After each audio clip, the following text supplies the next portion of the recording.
La patria, se abre la sesión. ¿Cuenta, señor secretario? Cuenta, señor presidente. Ha llegado una nota del director ejecutivo del Centro de Excelencia Internacional LEITAT Chile, señor Ferran Amago, quien agradece haber sido recibido por la comisión para dar a conocer su labor y a la vez invita a los integrantes de esta comisión a conocer las dependencias de dicho instituto. Muchas gracias. Quisiera señalar que para esta comisión, la Comisión de Desafíos del Futuro, que como ustedes bien saben es la única comisión legislativa permanente que además está integrada por la Academia de Ciencias, por los premios nacionales, por los rectores de universidad. Para esta comisión es un privilegio contar con un hombre de la estatura del presidente Lagos. Gracias, presidente, por estar hoy día presente. No nos cabe la menor duda que hoy día nos va a iluminar en un esfuerzo que hemos estado tratando de desarrollar en esta comisión, no solamente sacando adelante proyectos de ley que están en la vanguardia del pensamiento crítico, como la protección de los neuroderechos, estamos regulando las plataformas digitales, aprobamos hace unas semanas atrás la protección del genoma y la regulación de su edición, la prohibición de la clonación y generar algunos tipos penales al respecto, sino que además desarrolla, como usted bien sabe, el Congreso del Futuro, una vez al año. Celebramos también y realizamos el Congreso del Futuro en tu comuna. Estuvimos recorriendo el país de Arica a Magallanes, llevando la innovación, la tecnología, la ciencia para democratizarla a cada uno de los rincones del país. Y además tuvimos el Congreso del Futuro de Jóvenes y hace un par de semanas también el Congreso del Futuro de Niños, Niñas y Adolescentes, donde tuvimos también a la primera dama, Irina Caramaros, también en dicha ocasión. Pero básicamente este esfuerzo consistente ha sido en poder desarrollar 15 comisiones temáticas. 15 comisiones temáticas que además están tratando de generar políticas nacionales en cada una de estas áreas. Hemos logrado sacar adelante la política nacional de hidrógeno verde, la política nacional aeroespacial, la política de inteligencia artificial, entre otras, gracias a 1.400 académicos, científicos que están trabajando justamente en la formulación de políticas públicas. Y por eso decidimos abrir nuevas comisiones y una de estas es la central, presidente, a la cual usted ha sido invitado, que es la de generar un espacio institucional que nos permita generar perspectiva y que nos permita generar políticas de largo plazo. Hemos hecho un esfuerzo para que esta comisión técnicamente la presida un hombre también de la envergadura, un ex senador académico como es Sergio Vitar, y que además cuenta con 2 secretarías técnicas que nos acompañan, Paola y Paula. Gracias también por todo el esfuerzo.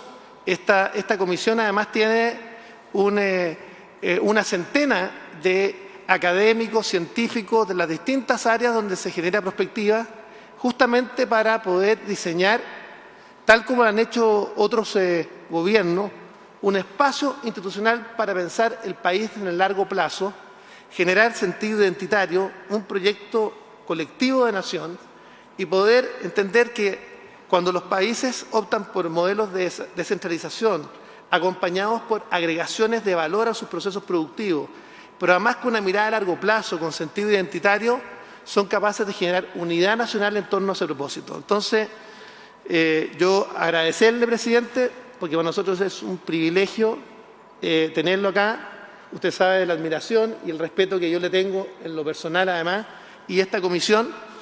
Y antes de darle la palabra, me gustaría dejar para que haga un resumen del trabajo que ha hecho la comisión al ex senador Sergio Vitar. Queremos agradecer también la presencia del senador Insulza, que hoy día nos acompaña.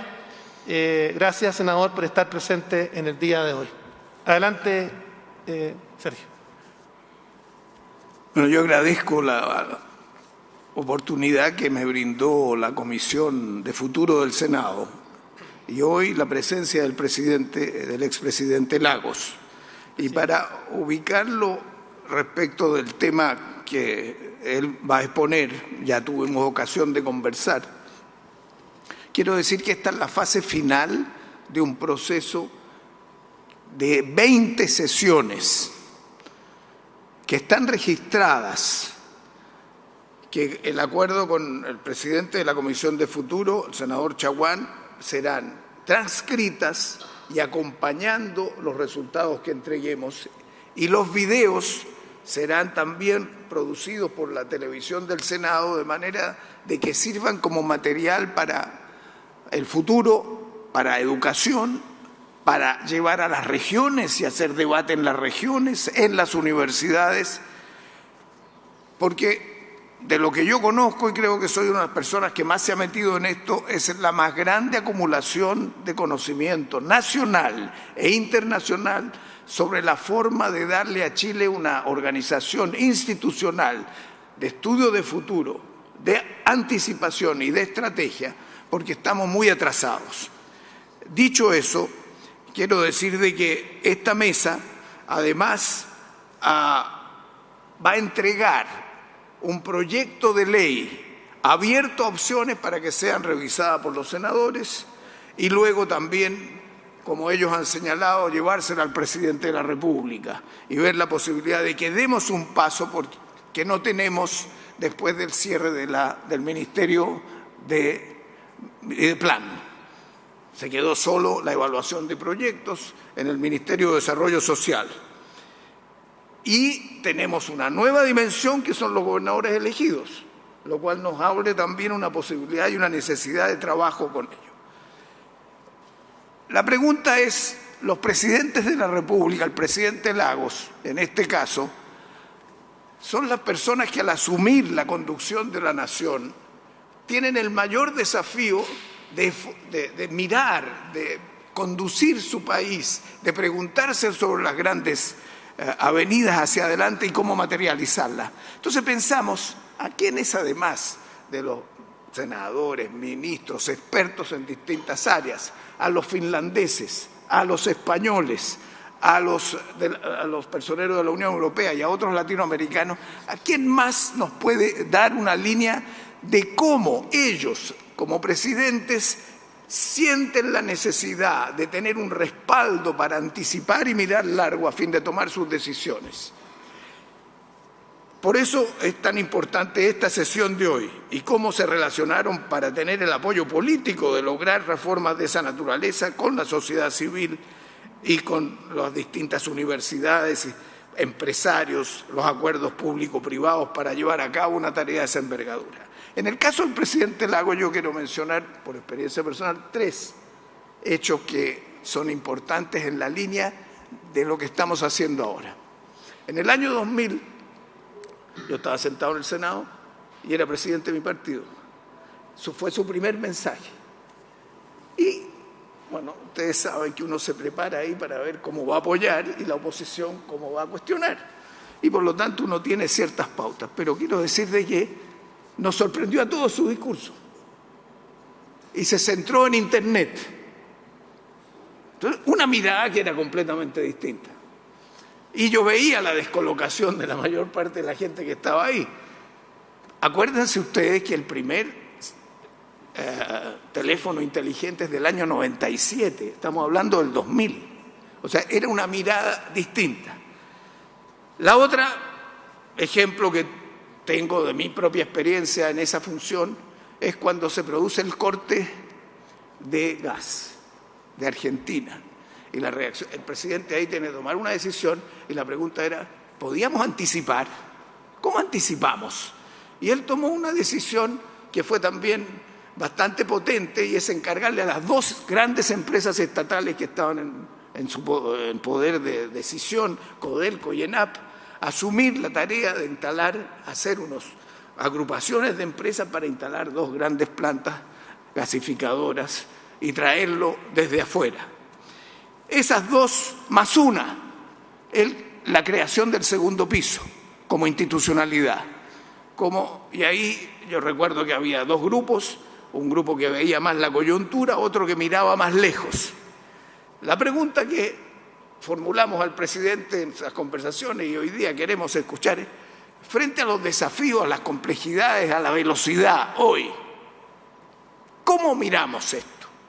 ¿Qué institucionalidad podemos crear? ¿Cuál es la más apta para que, apoyando al presidente, tenga también la autonomía para abordar temas de más largo plazo y no estar dependiendo de los vaivenes políticos? Porque entonces no podemos acumular. Ese ha sido uno de los dilemas. Cómo se confluye, cómo se construye, y cómo funciona en red con toda la sociedad, con las regiones, y al mismo tiempo cómo se aterriza la mirada larga y empalma con la corta, porque si no se sigue por las nubes y es lo que ha pasado. Algunos países han tenido éxito, otros no.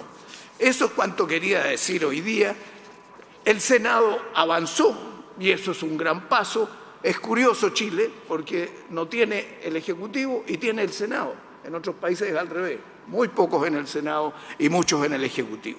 Entonces, los temas ahora que se están planteando de ciberseguridad, de energías fósiles, lo que es descarbonización, transporte marítimo para enviar de cada 10 barcos, 3 si mandamos concentrado con cobre metálico y 7 con piedras, bueno, el consumo de energía ahí es brutal y la contaminación es brutal. Entonces, estos son los grandes problemas del futuro.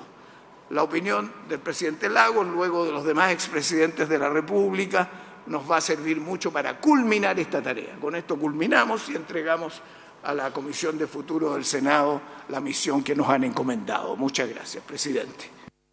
Muchas gracias, Sergio Vitar. Y dejamos vuelvo a insistir, con mucha honra para esta comisión, tenerlo usted, presidente, para que se pueda exponer, sobre esta materia. Adelante, presidente. Quiero en primer lugar agradecer esta invitación, que me honra mucho, porque permite también abordar un tema de la máxima actualidad, pero que tiene que ver con una mutación que tiene a nivel planetario de otra envergadura, y ya llegaremos a eso.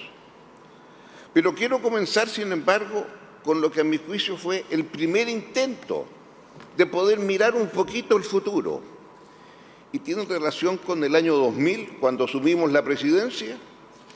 Se acaba de producir una fuerte caída en el mundo asiático, hay una crisis asiática y como resultado de lo cual hay una abrupta caída en el precio del cobre. Primer problema, cómo nos independizamos de los vaivenes que tiene el precio del cobre, dada la importancia del cobre en la economía de Chile. Y ahí entonces hubo un director de presupuesto que fue nombrado, llamado señor Marcel, hubo un ministro de Hacienda, señora Izaguirre, que venían de haber escuchado en alguna parte el que se podía tal vez hacer una independencia de aquel producto fundamental, en el caso chileno que se llama el cobre, y decir, yo no me voy a guiar por el precio del cobre de todos los días que se transa en Nueva York. Me voy a guiar por lo que me digan los expertos de cuál es la tendencia a largo plazo del precio del cobre. Y esa tendencia a largo plazo que me digan me obliga a tener un superávit estructural, un superávit en materia de ese precio que se supone es del largo plazo. Y en ese momento, pongámosle número, el precio del cobre era 60 centavos de dólar la libra, pero el de largo plazo era 89 centavos. Y por tanto decidimos gastar de acuerdo con 89 centavos. Obviamente que íbamos a tener un déficit financiero a final de año. Lo interesante es que ustedes examinan todos los días, le ponen nota cómo se transan las deudas del país en la bolsa de Nueva York con la bolsa, en ese tiempo todavía, de Londres. Y yo sostuve entonces que nos íbamos a guiar por el precio de largo plazo. Y de acuerdo al precio de largo plazo, entonces gasté de acuerdo los 89 centavos. Y, oh milagro, Chile tenía credibilidad. Y el resultado fue que se mejoró el rating de Chile cuando dijimos que nos guiábamos por el precio de largo plazo. Fue el primer intento de decir cómo miro el futuro de una manera más tranquila. Me garantizo una cierta forma de proceder. Y el precio entonces quedó en 89 centavos, gastamos de acuerdo 89 centavos. Un año después, el precio ya estaba en $1.50 y seguíamos gastando, obviamente, con los 89 centavos, que esa era la regla. En consecuencia, gracias a esa regla, nos permitimos independizarnos del precio del cobre a mediano plazo, entendiendo que ese grupo de sabios, entre comillas, que le fijaban el precio a uno externamente, podían hacer los ajustes cada cierto tiempo. Si lo pensamos bien, ese fue el primer intento de poder tener una mirada de largo plazo y que funcionó, y funcionó muy bien, porque, digámoslo francamente, hicimos una política anticíclica en que gastábamos más cuando teníamos menos y cuando teníamos más gastábamos también menos. Esa es la verdad. Y esto funcionó durante todo el periodo en que fuimos gobierno.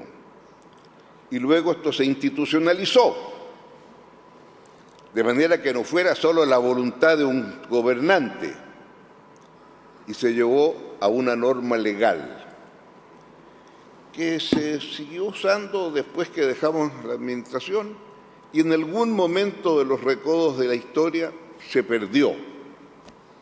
Interesante, ¿eh? Pero eso sí, digámoslo también francamente, que cuando se viene a la gran crisis del 2008, la crisis financiera del 2008, bueno, en ese momento lo que teníamos ahorrado con este peculiar sistema nuestro era casi el 50% del Producto Interno Bruto de Chile. Y la presidenta Bachelet pudo girar un cheque más o menos por 4,5 o 5 puntos del producto sin arrugarse. Lo que estaba ahorrado era la mitad del producto de Chile gracias a este sistema. Lo digo porque me parece que es el primer caso concreto y efecto respecto de lo que esto implica y cómo entonces fuimos capaces de empezar a mirar hacia adelante. El segundo elemento que era muy importante tenía que ver con el ingreso por habitante. El ingreso por habitante, claro, una media. ¿Cuánto es el ingreso por habitante en Chile? Sin embargo, esta media tenía importancia desde un punto de vista.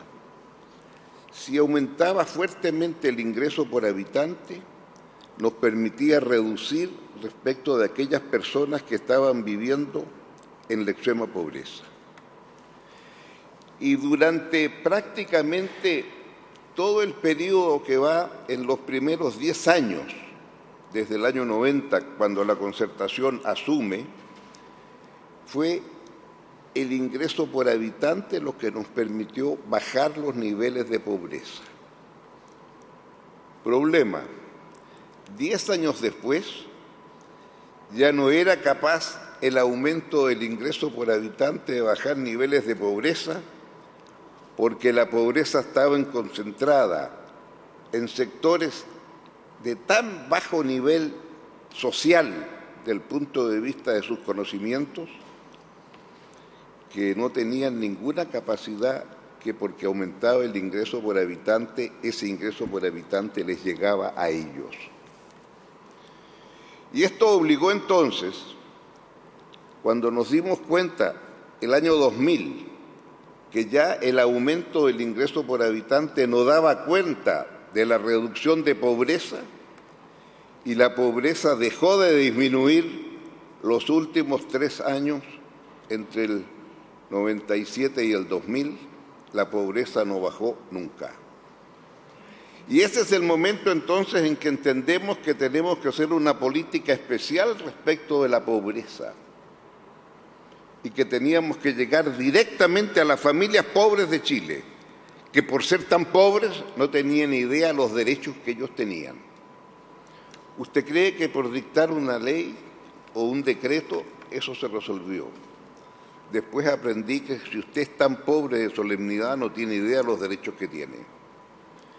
Y ahí se produjo un tema muy interesante, un debate. Habíamos inventado un asunto que se llamaba cátedras presidenciales. Consistía en que las presidía el señor presidente y las cátedras se hacían entonces en la sala del Consejo de Gabinete para que fuera más... Hicimos varias cátedras presidenciales y una de ellas era qué hacemos con la extrema pobreza. Y se produjeron un debate muy interesante entre los que decían: ¿sabe usted dónde están los pobres? Sé dónde están los pobres. ¿Sabe dónde viven? Sé dónde viven. ¿Y quiénes son pobres? Los que ganan menos de tanto. ¿Puede usted mandarles un cheque? Puedo mandarle un cheque. Bueno, mándele un cheque. Oiga, pero ¿no se da cuenta que esto puede tener que ver con la dignidad del ser humano? Que le va a mandar un cheque todos los meses. Y se produjo una discusión muy interesante, porque ahí estaban todos los centros de los distintos partidos políticos, ojo, todos, gobierno y oposición. Y hubo una división entre los que decían mande el cheque y los que decían eso es indigno de la gente, porque usted va con un conjunto de gente que va a estar a la espera que le llegue el cheque. Lo que hay que hacer es enseñarles cuáles son sus derechos por ser pobre y que los pidan. Y eso implica trabajar con ellos. Al final se optó por lo segundo. Y ese fue el llamado Chile Solidario, que implicó entonces trabajar con aquellas familias pobres de solemnidad que no tenían idea cuáles eran sus derechos. Y eso implicó entonces aproximadamente tener 2.000 apoyos familiares, que eran los que trabajaban con la familia. Hubo un debate político de quiénes iban a hacer esos apoyos, porque era interesante saber quiénes eran los apoyos estos que tenían alguna influencia sobre esa familia. Y se optó por hacer entonces una mezcla entre apoyos familiares nombrados directamente por el Ministerio de Planificación Social y los apoyos familiares nombrados por los municipios respectivos. Y se me hizo ver que, claro, en la mitad de los municipios, más de la mitad eran partidos opositores. Me pareció que eso era muy bueno porque nos daba legitimidad mayor, punto. Queda claro lo que estoy diciendo. Ese fue el programa de Chile Solidario. Eran 225.000 familias que tenían este carácter, que en total eran más de 800.000 chilenos pobres, calificados como tal. Y esto permitió entonces una forma de trabajar con ellos. Estos 2.000 apoyos familiares repartidos a lo largo de Chile fueron fundamentales en mi periodo presidencial. Donde quiera que iba me juntaba con los apoyos familiares, los nombrados por el ministerio, los nombrados por los municipios, con todos tratados por igual. Y todos tuvieron la misma camiseta. Este programa fue muy exitoso y nos permitió entonces bajar sustancialmente los niveles de pobreza. Y aquí entonces hay un grafiquito que van a pasar, espero que lo puedan hacer, y van a pensar, claro, que es parte de propaganda del presidente que viene acá, pero en absoluto. Tiene bastante de propaganda, claro, pero espero que salga. Ahí está. Bueno, ese gráfico lo que hace es un gráfico inusual. Ese gráfico lo que hace es medir, de una parte, el ingreso por habitante en el eje horizontal, que comienza con los $9.900 por habitante PPP de aquel año, y comienzan los 4 años del presidente Elwin, sigue el presidente Frey, Lagos, Bachelet, etcétera, hasta terminar en el año 2023. Allí lo que hay es, en el fondo, los 4 primeros años Elwin, y en el fondo lo que hay es, se mantiene exactamente igual el Gini, el famoso Gini. en la horizontalidad, ustedes lo ven ahí en rojo, la primera ficha, totalmente horizontal, no hay modificaciones en el Gini. Y luego viene el periodo de altísimo crecimiento, el más grande crecimiento de todo este periodo de los presidentes es el presidente Frei. Ese periodo de crecimiento tan acelerado del presidente Frei tiene lugar básicamente porque ya había habido la confianza de Elwin y los empresarios en el ámbito minero se atreven entonces a hacer las respectivas inversiones. Y como resultado de las inversiones que se hacen en el ámbito minero, muy bien remuneradas, se produce el absurdo que precisamente porque son muy buenas inversiones, que tienen muy buenos salarios, se produce entonces un aumento en el Gini. Vale decir, se acentúa la desigualdad porque los empleos creados son mucho mejores que los anteriores. Y tiene entonces esa cosa un tanto absurda de que hay un gran crecimiento con Frei, pero aumenta la desigualdad. Interesante. Y esa desigualdad entonces es la que nos hace obligar a tener que tener un programa especial que fue Chile Solidario, y Chile Solidario nos obliga entonces a trabajar con las familias más humildes. ¿No tiene carnet de identidad? Sáquelo. Es que no tengo plata para pagarlo. Es gratuito. Ahí está el carnet de identidad. Si tiene carnet de identidad, ahora es persona. Y si es persona, váyase al FONASA. Y ahora tiene carnet de FONASA. Mire usted, para alguien que no tenía nada de nada, ahora es señor FONASA. Y así se va haciendo. No terminó la enseñanza media, ¿por qué no la termina? No terminó la enseñanza básica, ¿por qué no termina? Ah, es analfabeto. Sí, señor, soy analfabeto. Y cuando llego a ver el paradero de una micro, tengo que pedirle que me digan cuándo llega la micro 44, porque yo no puedo leer 44. ¿Ah? Difícil la vida de los ignorantes. Yo no tenía idea de eso. ¿Qué quiero decir con esto? Estas 225.000 familias fueron atendidas a lo largo de los años de mi periodo presidencial y al final quedaron todas atendidas. Y esto significó entonces que empezó a bajar drásticamente el famoso Gini. Y ese bajo del famoso Gini es lo que está allí representado hasta el término de mi gobierno del 2006, y luego entonces continúa descendiendo con la presidenta Bachelet. El tema es que automáticamente tiene un avance y después el retroceso producto de la crisis del 2008, a la cual hice referencia. Y luego viene el presidente Piñera, y el presidente Piñera mantiene ciertas políticas y sigue disminuyendo el Gini hasta que llega un instante en que ya Piñera empieza a ir a estacionarse la caída que había.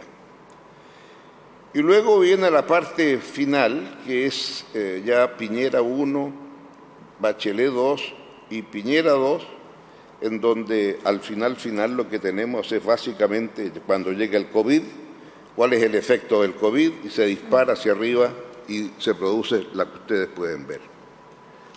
El resultado de esto es que yo en algún momento he dicho, mire, yo creo que en verdad no son 30 años, yo creo que en verdad son 20 más 10. 20 que es los primeros 20 años de concertación.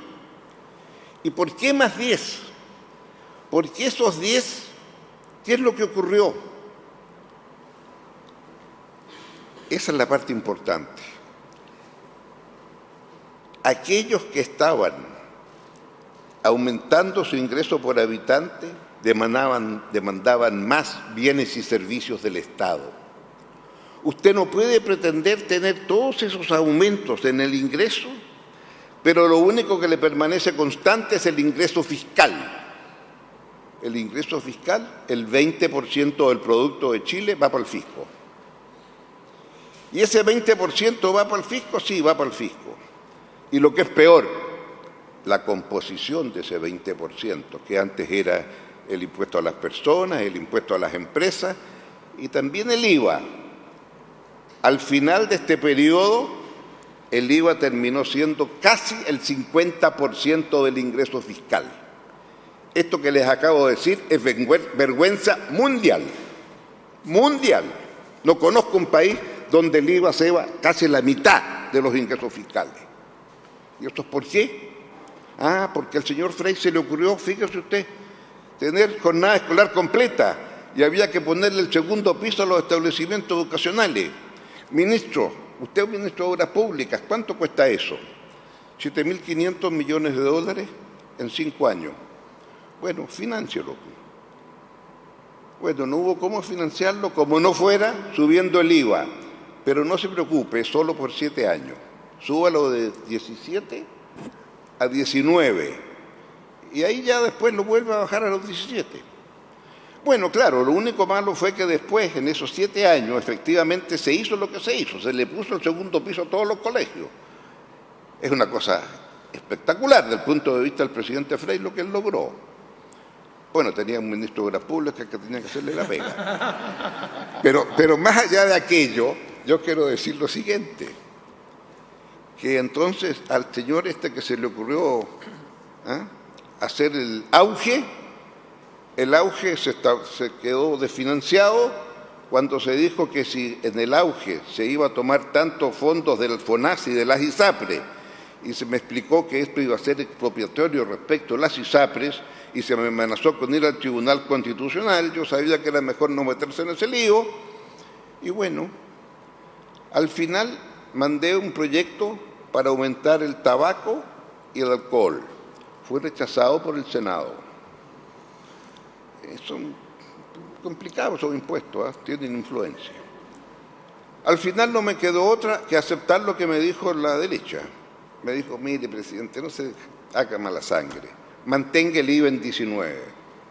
Porque después de todo, gracias al IVA en 19, que ya resolvimos el problema de los establecimientos educacionales, ahora entonces usted puede darse el lujo de tener el auge ahí. Ya. Y ahí está hasta el día de hoy el auge, claro, en 19. Entonces, ¿por qué digo esto? Porque tengo una convicción de que usted no puede hacer las cosas como lo quisiera y no entender que hay ciertas normas mínimas que tienen que ver con el futuro. Y esa es la razón por la cual creo que es importante este recorderis que acabo de hacer.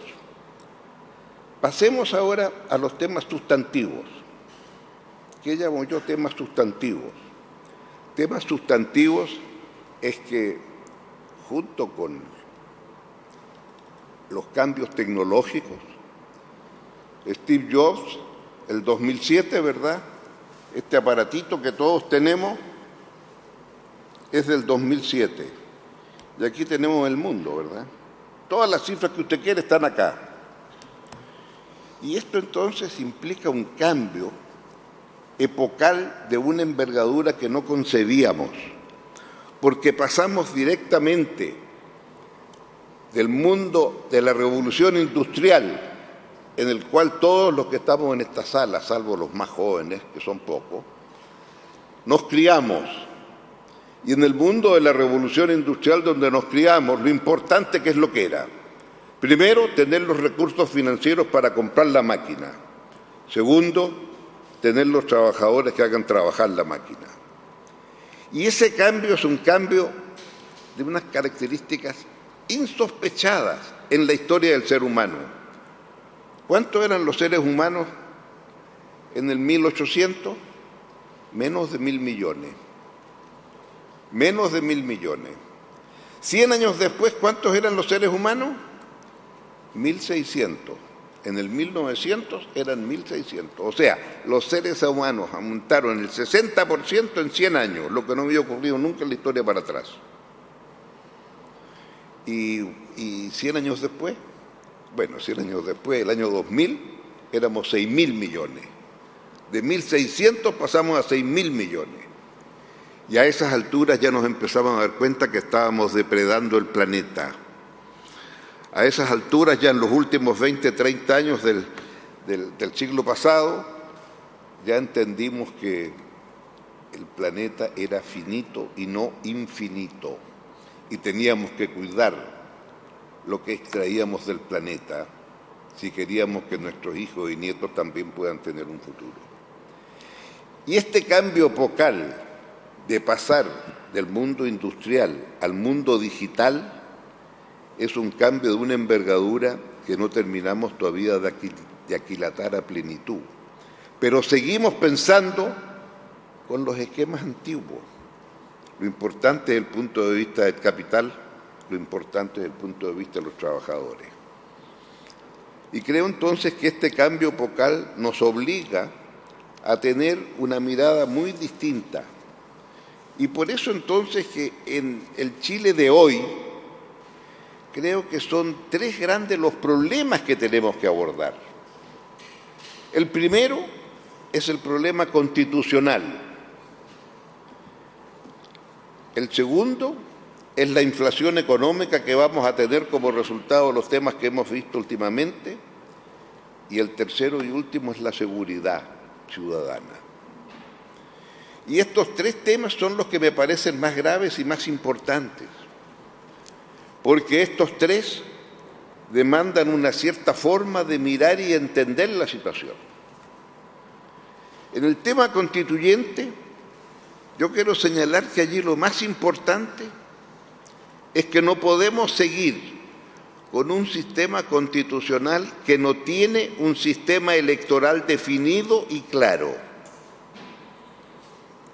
Quiero ser muy concreto.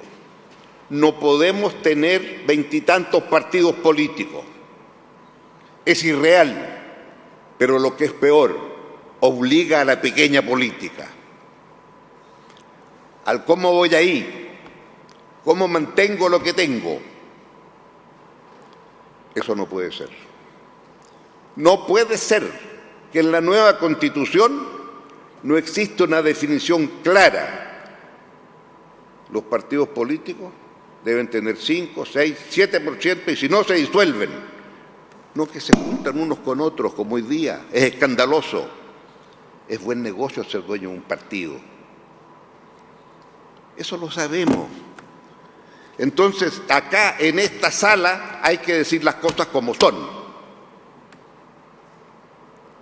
Y no quiero escuchar que eso es más democrático, tener 20 o 25 partidos. Soy muy duro en esto, pero todos sabemos de qué estamos hablando. Todos sabemos de qué estamos hablando. Y la patria va a juzgar. Y todos sabemos cuáles son las formas de hacerlo. ¿Verdad?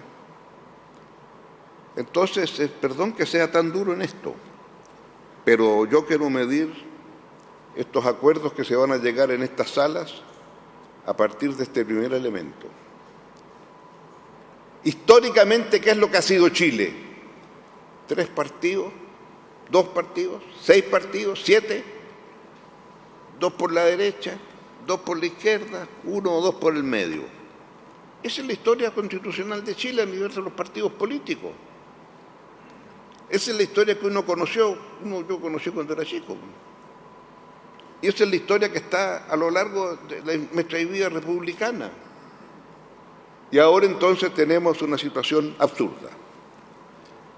El segundo tema es la inflación. Y la inflación todos sabemos que tiene que ver con los dos elementos importantes, que es el cambio que ha habido, uno, como resultado del COVID, y la necesidad de reactivar la economía, en donde básicamente Estados Unidos y Mr. Biden y el señor Powell de la Reserva Federal de Estados Unidos, la magnanimidad con que actuaron y han exportado la inflación al resto de los países. El mundo global en acción. Y a ese mundo global en acción usted le agrega la guerra de Ucrania y Rusia, y bueno, ahí está, ¿verdad? Más del 35% del comercio de granos tiene lugar precisamente en Ucrania y en Rusia. Y por lo tanto, la inflación que hay hoy día a nivel de los más modestos es enorme. La inflación a nivel alimentario llega más o menos al 40% de aumento. Y eso tenemos que abordar. Entonces, acá es donde me parece tan importante estos 3 temas. ¿Qué hacemos desde el punto de vista de la Constitución por el número de partidos? ¿Qué medidas adoptamos frente a esta inflación que estamos teniendo, que nos llega importada de fuera, pero que no tenemos cómo evitarla? Y finalmente el tema de la seguridad, que está puesta como un elemento central de lo que nos está pasando en Chile. Y aquí yo creo que hay que reivindicar algo con mucha fuerza.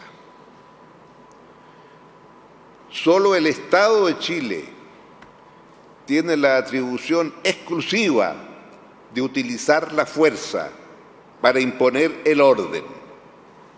Lo que hemos visto con los camioneros, inaceptable.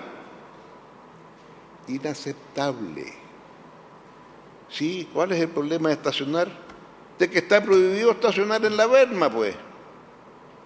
Si usted estaciona con su auto, le van a sacar un parte en la berma. ¿De cuándo cae un derecho? Hay que ser muy claro en esto. Hay que ser muy claro en esto. Es inaceptable negociar cuando se han tomado la berma y no se exige primero despejar. ¿Dónde queda la autoridad del Estado de Chile? En esto hay que ser muy claro y decir las cosas como son. Yo sé que es difícil hacerlo, pero hay que hacerlo. En un momento me tocó algo difícil y me dijeron que no tenemos tantos vehículos para hacerlo. Yo le dije, bueno, entonces, porque estaban haciendo los asaditos, porque siempre esto lo llevan con asados, ¿verdad? Estas verbas son ocupadas con un asado. Bueno, dije que iba a sacar los vehículos del Ministerio de Obras Públicas y los iba a echar para abajo, porque como estaban en una pendiente arriba, iba a botar los camiones. Bastó que esto se les dijera que iba a ocurrir y se acabaron los asados y se fueron. Entonces digo esto porque creo que es un elemento en que no entendemos cómo estamos. Aquí este libro se llama Chile tiene futuro, pero para tener futuro tenemos que tener ciertos parámetros que no pueden violentarse. Y esto me parece que está siendo violentado permanentemente. Y en consecuencia creo que el uso de la fuerza solo por parte del Estado y nadie más. Y esto me parece que es un tema que debe analizarse y evaluarse, etcétera, etcétera. Ahora bien, quiero volver al tema central de esta reunión. Creo que las conversaciones que hay, al margen de estos tres temas que son los inmediatos que hay que abordar, quisiera decir sí que me parece tan importante aprender lo que han sido los países más avanzados. Todas las conversaciones sobre Finlandia, claro, si lo único malo que para eso hay que ser finlandés nomás. No sé si se puede aplicar en otros países, pero quisiera pensar que sí. Sí me parece muy importante lo que se ha avanzado en este campo por parte de la Unión Europea, del Parlamento Europeo y el Consejo, que en verdad existe a nivel internacional. En Estrasburgo está buena parte de la respuesta. ¿Se han dado cuenta ustedes lo que tiene que haber significado al término de la Primera Guerra Mundial, cuando Estrasburgo, esa hermosa ciudad, ayer de Alemania, pasó a ser de Francia? ¿Qué es lo que tiene que implicar aquello? En que todos hablaban alemán y ahora todos hablan francés. Es una cosa muy fuerte, ¿verdad? Pero así son las guerras, pues. Yo digo, usted va a Estrasburgo y bueno, está el río ahí y algo simbólico. El Parlamento Europeo construyó a nivel del tercer piso un túnel de vidrio para llegar entonces a la sede de la Unión Europea, la parte del Ejecutivo de la Unión Europea. Son más o menos unos cuantos kilómetros sobre el río, ¿no? Pero eso le revela la posibilidad de hacer un conjunto de operaciones en cómo Europa puede hablar con una sola voz. Y ahí tenemos mucho que aprender respecto de este tema. Porque ahí sí es política política. Y esa política tiene un alto nivel, en tanto ellos aprendieron que tienen que hablar sí con una sola voz. Y no necesito decirles que América Latina está muy lejos de aquello en el día de hoy, ¿verdad? Y estamos en una nueva soledad que no habría pensado que iba a ocurrir a futuro. Quiero entonces volver al tema central, y ahí me parece que es tan importante el trabajo de Sergio Vittar, en el sentido de decir las conversaciones que ha tenido, los resúmenes que hay, y entonces el tema central ahora es cómo establecemos la inserción de este conjunto de elementos que nos van a permitir mirar a futuro colectivamente, más allá de nuestras diferencias políticas, que van a seguir existiendo, por cierto, pero que lo más importante, cuáles son los temas de futuro que tenemos que abordar. Y aquí entonces quiero volver al punto inicial. Nunca habíamos tenido antes un cambio epocal de la envergadura que estamos teniendo con la revolución digital. Porque la revolución digital significa entonces una forma distinta de entender la democracia. No necesariamente porque la democracia tiene que ser representativa, claro, porque elegimos representantes. También la democracia, no me cabe duda, que va a crear instituciones políticas producto de que el gobernante también puede saber escuchar directamente. Esto es, no hay que esperar los 4 años para saber el resultado electoral. Mire usted lo que nos pasó recientemente con el plebiscito que se hace con motivo del plebiscito de salida para la Constitución y la sorpresa que eso implicó. En otras palabras, ¿qué instituciones políticas van a ser las que van a emerger del mundo digital, de la capacidad de escuchar de inmediato, en que el señor presidente o primer ministro, como quiera que se llame, tengo la siguiente brillante idea: si está de acuerdo, apruebe 1, si está en desacuerdo, marque el 2, si no quiere opinar, marque el 3. Terminaba la consulta. Esa institución va a existir. ¿Y qué institución política entonces nos va a crear? Y es aquí donde me parece tan importante entonces el aporte que con motivo de este trabajo se puede hacer de qué cosas queremos anticipadamente plasmar a partir de lo que queremos hacer ahora. Porque ahí podemos dar una señal muy potente para recuperar lo que ha sido. Y la última reflexión es la más triste. Chile no está a la altura de lo que fue. Chile no está a la altura de lo que fue. Cualesquiera que tenga un amigo en el extranjero le van a preguntar: ¿y qué le pasó a ustedes a los chilenos? ¿En qué momento se pasmaron? ¿En qué momento empezaron a gastar lo que no tenían? ¿En qué momento? Etcétera, etcétera, etcétera. Y creo que esta es una realidad que nos obliga entonces a pensar de una manera muy profunda en que a lo mejor esta instancia nos permite tener una aproximación mayor, mucho más sustancial que la que estamos pensando, porque también nos tiene que plantear la necesidad de abordar estos 3 temas que tenemos al frente: Constitución, inflación y seguridad ciudadana. Cuando usted ve a un joven de 14 años que acribilla a balazos a otro, bueno, todos sabemos que hoy día hay sicarios en Chile y que se contratan. Lo que no sabía que puede haber sicarios que se contratan de 14 años. Qué drama, ¿no? Qué drama. ¿Qué pensarán esos padres? Entonces, creo que estos temas nos tienen que hacer meditar profundamente. Y creo que con este esfuerzo que se está haciendo acá, en esta sala, sí, en esta sala, que tiene tanta historia, a lo mejor podemos dar vuelta a la página tan triste que tenemos hoy y comenzar una otra historia, como tantas veces en esta sala se pensó en una otra historia. Muchas gracias por la invitación.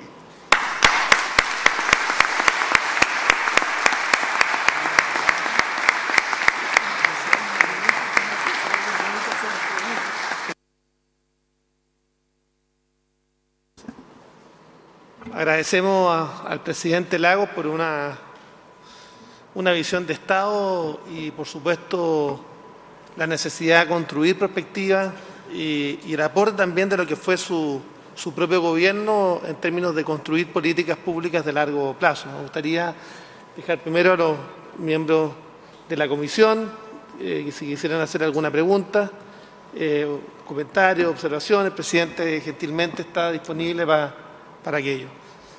Senador Luciano Cruzcoque. Sí, muchas gracias, presidente. Muchas gracias, presidente Lagos, por acompañarnos. Creo que usted nos ha mostrado, como de costumbre, un camino hacia adelante.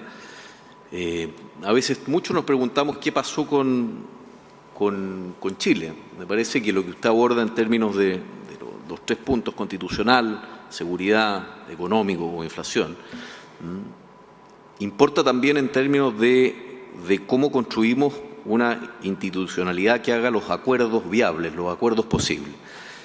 Y sobre esa misma base, y yendo un poco más a lo que ha trabajado esta misma Constitución, nosotros tuvimos, y ese es un gran trabajo que ha hecho Sergio Vitar, encomendado por el presidente Chaguán de la Constitución y con el aporte de los distintos miembros, precisamente, y aquí le agradezco también por su intermedio, presidente, a Sergio, porque creo que ha hecho una labor que ha sido muy ilustrativa, muy amplia, muy global en términos de señalar cómo le damos, así como usted decía, cómo de lo digital emerge, qué instituciones emergen de lo digital, porque yo creo en las instituciones y creo que de estas instituciones finalmente es sobre las cuales nosotros tenemos que construir país, construir república. ¿Cómo nosotros le damos hoy día una cierta arquitectura al trabajo de prospectiva de largo plazo para el futuro?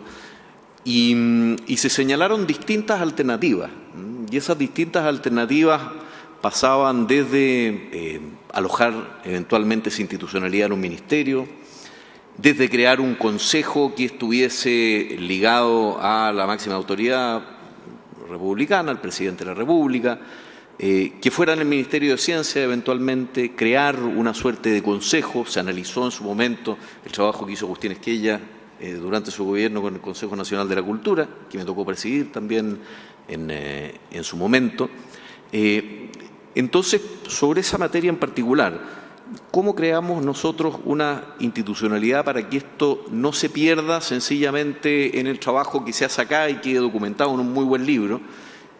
¿Cuál cree usted que es la institucionalidad que eventualmente es más eficiente, más apropiada y que finalmente puede permitir también tener dientes, tener influencia política para que el día de mañana esto no quede meramente como una reunión de científicos, de políticos, de personas que están interesados en otear, en pispar, en mirar el futuro, como comentaba Sergio, que usted lo había hecho en su momento en la conferencia de Internet, sino que efectivamente esto se transforme en algo que pueda derivar en políticas públicas que el país vaya cumpliendo, como pasó con la regla fiscal, y usted lo señalaba muy bien, en el largo plazo, y nos permitan dar ese salto en este tipo de materia. Muchas gracias, presidente. Muy bien. Senadora Jimena Órdenes y luego el senador Kenneth Pio. Muchas gracias, presidente. Quiero saludar muy afectuosamente al presidente Lagos, agradecer su presencia hoy día en la Comisión de Desafíos del Futuro, Ciencia y Tecnología, y también agradecer el apoyo que durante varias sesiones nos ha prestado Sergio Vitar junto a un equipo de trabajo que hoy día nos hace pensar en temas de estrategia y prospectiva. A mí me parece bien interesante los comentarios que hace respecto, porque además en algunas, yo recuerdo el Chile Solidario, y yo creo que ahí hay un nivel que tiene que ver con las políticas públicas. Cuando hacemos políticas públicas, cuando queremos cambiar una situación que obviamente no nos acomoda, que conflictúa o tensiona nuestra propia sociedad. Y creo que es un buen ejemplo, y también el tema del auge. Pero claro, ya ha pasado tiempo, yo entendía que por eso era la introducción, la antesala. En esa época, con esos problemas, hicimos esto, para poder superar, y que he mostrado en el gráfico que creo que se tomaron buenas decisiones en ese sentido. Frente a los problemas actuales, y que eso sí yo creo que son muy de resorte nuestro, que tienen que ver con la seguridad, con la inflación y con tener un nuevo pacto social y político que a mí me parece que es urgente, y ahí muchos de los que estamos acá tenemos un rol bien activo en esa materia. O sea, creo que no podemos dejar pasar más tiempo, tomar una decisión. Creo que hay lineamientos claros respecto de por dónde va a pasar esa decisión y otorgarle a los chilenos un nuevo contrato social. Yo creo que eso es fundamental porque es el marco de acción. El tema de la inflación tiene que ver harto con la contingencia, usted lo decía, el tema de COVID, la guerra en Ucrania y la propia dinámica global. Y ahí también tenemos harto que proponer. Y el tema de seguridad, el principal problema de los chilenos y chilenas, lo hemos visto en distintas encuestas y sondeos de opinión. Entonces, en ese aspecto y pensando ya en el futuro, que era la tercera etapa, yo creo que la política es fundamental. Y lo digo también como parte de ese espacio. Creo que como país también hemos renegado de una institución que es la política. Mi pregunta solo se la haría en esos términos. La nueva política en la era digital. Porque antes la política siempre va a ser la misma, y me parece a mí, por eso me interesa tanto esta comisión y lo confieso acá también, la buena política también requiere de buenas tomas de decisiones. Y para tomar buenas decisiones se requiere evidencia, se requiere escuchar a otros. Por eso agradezco el apoyo que ha hecho don Sergio y todo su equipo. Tomar buenas decisiones. Nosotros tenemos, yo creo que hay muchos hombres y mujeres que pueden apoyar mucho. Y de este mismo círculo de la comisión se está hablando del tema minería verde, qué vamos a hacer con el litio, los desafíos de hidrógeno verde. A mí me parece, cuando usted habla del cobre, yo pensaba, claro, hoy día es hidrógeno verde, sin dejar de lado el cobre, obviamente, pero tenemos que pensar primero cuáles son nuestros recursos estratégicos, cómo vamos a trabajarlos, qué profesionales vamos a formar. Siento que ahí tenemos déficit porque se ha hecho mucho trabajo en temas de becas, de preparar chilenos y chilenas en tema de educación, pero no sé si hemos sido coherentes en colocarlos en una línea de acción que sea coherente con lo que el país requiere y también hacia dónde quiere avanzar. Y cuando, por ejemplo, hablamos de temas de género, a mí me parecen los temas de las carreras STEM. O sea, no puede ser que menos del 10% en ese tipo de carreras sean mujeres. Entonces, acá es donde empezamos a cruzar un montón de variables, pero hoy día mucho de las cosas que están ocurriendo en el mundo, ya yo diría que somos más que un planeta ahí globalizado. Hoy día las variables ya son mucho más complejas. Nosotros hemos estado trabajando en una estrategia de transformación digital en el año 2035 con el senador Piu. Este es solo un ejemplo, pero es tan dinámica la realidad que la estrategia no es el documento que entregamos, es tener la claridad de dejarla también de lado cuando ya no dé cuenta de lo que viene y tener la flexibilidad. Por eso también cómo cruzamos esto con la política, de entender que la realidad hoy día es más compleja que antes, mucho más compleja que antes. El tema de la robotización, la inteligencia artificial, yo creo que esos son los grandes desafíos, pero también yo lo político lo confieso, para mí en algunos casos son muy abstractos. Me cuesta entenderlo porque no vengo de áreas desde esa especialidad. Por eso creo que este encuentro, estos espacios de esta naturaleza, permiten que tomemos decisiones correctas. Y creo que Chile está en un momento en que se exige que se tomen, con todos, con los costos que eso tenga. Ahí probablemente el tema de cuando enfrentamos tensiones como un paro de camioneros, que ahí ya no tiene que ver con una solución científica, pero sí cómo tomamos las decisiones para dar claridad a futuro de hacia dónde vamos. Yo siento que Chile tuvo una inflexión en eso, que íbamos bien, y pasa que otros nos preguntan efectivamente qué les está pasando. Y creo que eso es algo que tenemos que superar. Sí, más que pregunta, presidente, es como desde la política, que es nuestro espacio común, cómo ordenarnos un poco, y todos, porque todos tenemos causa. A veces entendemos distinta la forma de abordarlo, pero claramente sin renunciar a esas causas, en tomar un camino que no siga haciendo o provocando que otros crean que esta institucionalidad no es necesaria, que a mí me parece que es esencial. Muchas gracias. Senador Kenneth Pío. Muchas gracias, presidente. Por su intermedio, agradecer al presidente Ricardo Lagos su intervención, que ha sido magnífica. Yo espero que la podamos distribuir en la televisión del Senado y eso nos va a ayudar a reflexionar del momento histórico que vivimos para poder construir futuro. Si bien esta es la Comisión Desafío del Futuro, tenemos por delante la gran tarea de construir un futuro común, un futuro consensuado, un futuro compartido. Ese consenso, crear ese consenso, es el arte de la política, es el arte de lo posible. Lo que tenemos entonces es un problema de gobernanza política. Usted muy bien lo definió, lo que eran históricamente los partidos, lo que son hoy, la representación, el porcentaje. Son temas que tenemos que reflexionar, porque ese es el diseño estratégico que nos va a permitir enfrentar todas las contingencias. Si lo que viene ahora ocurre mucho más rápido de lo que ocurría antes, y tenemos que tomar mejores decisiones. Por eso se necesita más data y menos guata. Uno de los grandes problemas que tenemos es que todavía estamos anclados a métodos del siglo pasado para planificar y tomar decisiones. Este mes pasado estuvimos junto al senador Chaguán y al senador Saavedra en la primera cumbre de comisiones del futuro de todos los parlamentos del mundo. Como sabemos, Finlandia fue el primer país en partir con este concepto. El segundo en el mundo fue Chile. Y este es un gran mérito. Y no solo eso, nos dimos cuenta que somos la única comisión legislativa que efectivamente actúa y tiene proyectos. El resto hacen informes. Y no solo tenemos proyectos, tenemos congreso y tenemos capacidad para influir. Y usted lo señalaba, el Senado es el lugar donde se están dando cosas que no se dan en el Ejecutivo. Bueno, ese es el gran valor del Senado. Por primera vez tenemos el Senado compuesto por senadores y senadores de todas las regiones.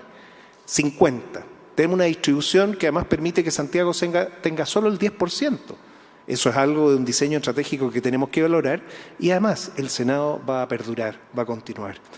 Si reconocemos eso, nos va a permitir a todos construir ese futuro. Usted identificó 3 prioridades a trabajar ahora de forma urgente, estamos totalmente de acuerdo, pero también se nos viene encima lo que usted señaló de esta gran transformación digital con esta opción 1, opción 2, opción 3. Y este es el desafío de la democracia y de la representación, de la representatividad, democracia directa o democracia representativa. Yo creo en la democracia representativa con apoyo a tecnología. Y ese es en el fondo el dilema, cómo lograr generar este espacio. En tal sentido, presidente, preguntarle a usted, ¿cómo nos ve en 20 años más? O sea, ¿cómo con esta suerte de vaivén que hemos tenido en los lados, ¿cómo usted nos ve en ese futuro? En un futuro que probablemente tenemos que nosotros construir. Me gustaría si fuera capaz de poder reflexionar eso. Muchas gracias. Presidente, sí, adelante. Creo que las preguntas son muy interesantes porque revelan qué capacidad tenemos de respuesta. ¿Por qué? Porque normalmente ¿dónde quiere instalar esto? Y la idea es instalarlo ¿dónde? ¿En el Ejecutivo, en el Legislativo, en una mezcla de ambos? Segundo, ¿qué es lo que vamos a tener? ¿Vamos a tener un consejo amplio? Si ese consejo es amplio, ¿puede haber aquellos que representen al Ejecutivo y aquellos que representen al Parlamento? ¿En qué medida un consejo amplio puede dar cuenta entonces de una mejor representatividad de ambos factores? Se discute, por ejemplo, si el mundo judicial debiera estar representado. Eso puede ser objeto de un particular debate, pero lo que no me cabe duda es que tendría que haber representantes tanto del Ejecutivo como del Legislativo, porque en definitiva el pensar futuro obliga entonces el pensar en largo plazo, pero también los temas apremiantes que un Parlamento está discutiendo hoy porque no pueden esperar. Entonces hay una relación aquí. Una cosa es pensar lo que yo creo que va a venir a futuro a partir de esta revolución digital que estamos viendo. ¿Y qué caminos va a tomar esta revolución digital? ¿Más hacia la ciencia pura? ¿Más hacia la necesidad de llegar a ciertos consensos? ¿El ritmo lo va a imponer el Poder Ejecutivo o el Poder Legislativo? ¿O este Consejo es una expresión de ambas necesidades o de ambas voluntades? Y ahí es donde yo me parece que seguramente el Consejo amplio es el punto donde se encuentran las voluntades tanto del Ejecutivo como del Legislativo. y por lo tanto, independiente de cómo sea después la mecánica hacia abajo, la idea sería un consejo en donde ambos poderes están en condiciones de elegir sus propios representantes, que establezcan una relación más directa en uno y otro sentido. Creo que el debate está abierto, obviamente. Nadie tiene clavada la rueda de la fortuna en cómo se hace este tema. Pero creo que estamos en un momento muy peculiar para pensar en un consejo amplio. ¿Y qué pensamos de aquellas otras instituciones que existiendo no son poderes, pero que consideramos que ayudan al desempeño del Estado? ¿Qué pensamos de un Banco Central? ¿Qué pensamos de otras instituciones? Y no hemos dicho nada respecto al tema de la descentralización a través de la elección de los gobiernos regionales. Y ahí, tema pendiente y para la casa, ¿no? Porque lo que no se debatió nunca en serio fue el tema de la región. Porque las regiones que tenemos es la herencia que dejó General Pinochet, en donde lo que se pensó era básicamente cómo defendemos Chile en el evento que haya algún conflicto bélico a los 150 años del triunfo del Pacífico. Y en consecuencia eso le explica a usted que Aysén, con 80.000 personas, es una gran región, muy importante. Es el único lugar de Chile donde usted pasa un pequeño riachuelo y se traslada de Argentina a Chile, y ese lugar queda a 3 o 4 kilómetros de Balmaceda. Mire usted puede llegar caminando de Argentina a Chile. Entonces, hay características que ese tema nunca se tocó, pero obviamente que al mismo tiempo, si usted dice, ¿qué de distinto tiene Arica? Acúsome padre, la creé yo. ¿Qué distinto tiene Arica, Iquique, Antofagasta, Atacama? ¿No sería esa una gran región? Oiga, si alguien me escucha esto, van a decir usted que se cree, ¿verdad? Pero el tema de cómo queremos definir la región, por características geográficas, por características de qué carácter. Bueno, un tema pendiente. Pero lo concreto es que ahora tenemos ya elegido a los gobernadores y vaya usted a cambiar aquello, ¿no? Es más difícil. Pero podemos pensar si se pueden, respecto de alguno de estos temas, que las regiones tengan o va a tener necesidad de tener cada una de ellas, un secretario regional en obras públicas en cada una de estas. Porque todas van a querer tener un puerto, todas van a querer tener un paso cordillerano, todas van a tener, etcétera. Entonces, ¿cómo ordenamos el tema regional? Tarea pendiente. Ahora, ¿es este el momento, por el motivo de esto? No, pero tenemos que hacernos cargo que ahí tenemos algo pendiente. Pero bueno, creo que son muchos los temas, pero uno que uno podría avanzar es cómo va a tener un proceso por el cual el Ejecutivo y el Legislativo al menos definen un consejo para este tema, y en donde ambas se sienten particularmente involucrados porque tiene también que ver con el proceso de la descentralización. Y la última observación tiene que ver con la comuna. ¿Qué se hace con la comuna? ¿Qué rol tiene la comuna? ¿En qué momento tiene un rol que jugar? Y creo que es otro elemento que obliga a tener entonces una mente abierta para abordar la forma como se va a regularizar la situación. Pero creo en todo caso que es una oportunidad excepcional el poder pensar a Chile a futuro a través de un cuerpo como el que se está acá definiendo, y estoy seguro que va a ser una tarea que va a terminar exitosamente, y así espero. Muchas gracias.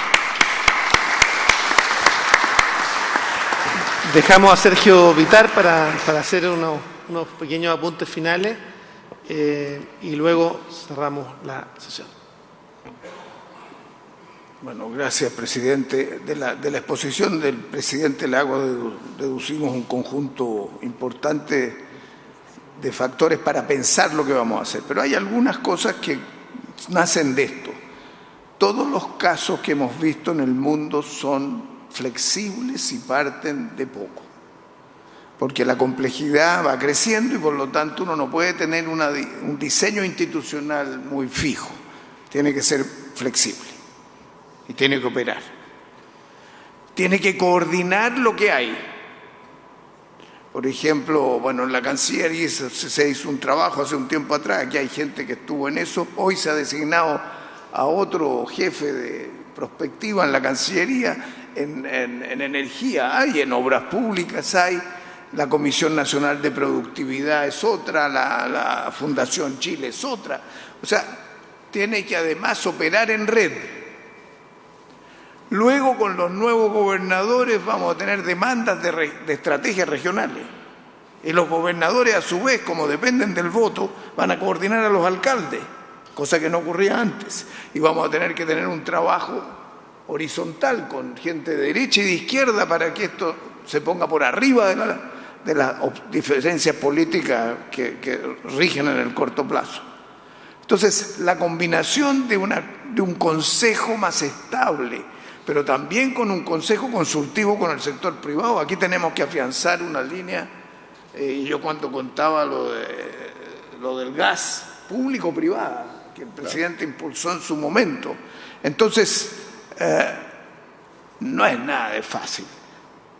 Lo que sí yo no he visto en ningún caso que haya un solo grupo que tenga parlamento y tenga ejecutivo. Lo que he visto son grupos en el gobierno o cercanos al gobierno y en el parlamento, pero dialogan entre sí, y el ejemplo finlandés, que dos de los senadores que están en la mesa estuvieron recién allí, conversan entre ellos. Y entonces el gobierno de Finlandia elabora, el primer ministro tiene su equipo y elabora una propuesta de estrategia, que además la envía a los partidos políticos. Nosotros hemos hecho casi toda nuestra prospectiva cuando la gente nos pregunta, pero ustedes han hecho cosas interesantes. Claro, las campañas presidenciales y los programas presidenciales, pero eso tiene que reforzarse de manera más sistemática, con más estudio, de trabajo con las universidades. Entonces, estamos llegando a ese punto y esperamos proponer algo que tiene que ser progresivo, y también a lo que ha señalado el presidente Lagos, vamos a hacer el esfuerzo de contar también con la opinión de otros expresidentes y con eso ya tener un documento. Pero miremoslo, yo diría, con humildad para tener un proceso progresivo, y tenemos que tener mucho más gente preparada, porque lamentablemente en el gobierno hay menos capacidad que antes de pensar futuro. Está agobiado por el corto plazo. Y en las universidades hay más, pero están distantes las decisiones. Entonces, tenemos que montar un sistema nuevo. Yo espero que el presidente de la República vea eso también, el nuevo presidente de la República, como un instrumento potente, y que el Senado junto con la Cámara ojalá le den un curso a esto. Nosotros podemos entregar esto, Francisco, yo calculo en enero. Tener ustedes algo que puedan verlo y nos digan, esto nos falta aquí, nos falta allá. Pero yo les pediría que esto lo piensen como una cuestión de la sociedad completa. Es pensar futuro de otra manera. No es alguien iluminado que dice qué hacer. Pero Chile está atrasado, nosotros tenemos que ponernos a la altura, y por lo tanto el desafío que ustedes se han impuesto me parece fundamental, y la opinión del presidente Lagos ha sido muy clave para lo que viene a continuación. Muchas gracias. Yo quisiera agradecer al presidente Lagos, agradecer a Sergio Vitar, agradecer a Paula y Paola, que han estado coordinando las comisiones técnicas, agradecer a todos y cada uno de ustedes que han hecho que esto marche, que funcione. Esto es parte de una obsesión que teníamos para poder volver al sentido inicial cuando creamos la Comisión de Desafíos del Futuro. La Comisión de Desafíos del Futuro se creó y se aprobó originalmente en la Cámara de Diputados, pero lamentablemente no tuvo nunca existencia formal. Logramos presentar ese proyecto junto con Marco Enrique Ominami, Álvaro Escobar y Teo Valenzuela. Se aprobó en la Cámara, pero no tuvo existencia real.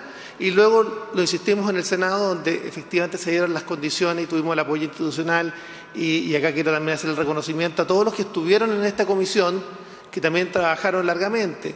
Guido Girardi, Juan Antonio Coloma, también estuvo Jimena Rincón, que es miembro actual también de la comisión y que desde las que está desde los orígenes. También está Carolina Goich, que también estuvo trabajando, Carlos Cantero, entre otros, que estuvo siempre, Alfonso Durresti, y no quisiera cometer la imprudencia de olvidar alguno, pero acá ha habido un intento de muchos para hacer que las cosas pasen finalmente en el país.